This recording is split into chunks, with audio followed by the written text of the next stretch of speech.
দেশের সার্বভৌমত্ব ও জনগণের জানমাল রক্ষায় নতুন ক্যাডেটদের সর্বদা নিজেদের উৎসর্গ করার নির্দেশ দিয়েছেন সেনাপ্রধান জেনারেল ওয়াকারুজ্জামান। সেই সাথে দেশের উন্নয়নে খেটে খাওয়া মানুষের অবদানকে স্মরণে রেখে আগামীতে কাজ করার তাগিদও দিয়েছেন তিনি। সকালে চট্টগ্রামের ভাটিয়ারীর বিএমএ প্যারেড গ্রাউন্ডে অনুষ্ঠিত হল রাষ্ট্রপতির কুচকাওয়াজে প্রধান অতিথির বক্তৃতায় সেনাপ্রধান কথা বলেন। বাংলাদেশ মিলিটারি একাডেমির বিএমএর 87 বিএমএ দীর্ঘমেয়াদী ও 59 বিএমএ স্পেশাল কোর্সের অফিসার ক্যাডেটদের কমিশন প্রাপ্তি উপলক্ষে রাষ্ট্রপতি কুচকাওয়াজের আয়োজন করা হয়েছে। সেনাবাহিনী প্রধান জেনারেল ওয়াকারুজ্জামান মনোজ্ঞ কুচকাওয়াজ পরিদর্শন ও প্যারেডের অভিবাদন গ্রহণ করেন। পাশাপাশি তিনি কৃতী ক্যাডেটদের মাঝে পুরস্কার বিতরণ করেন।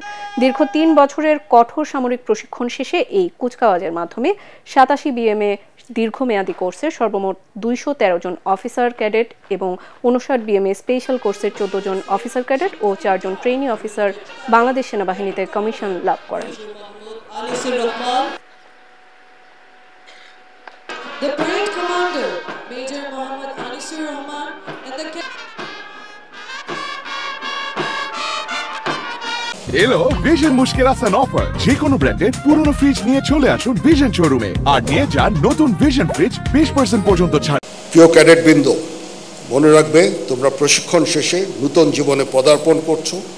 সেখানে তোমাদের দায়িত্ব কর্তব্য অনেক বেশি।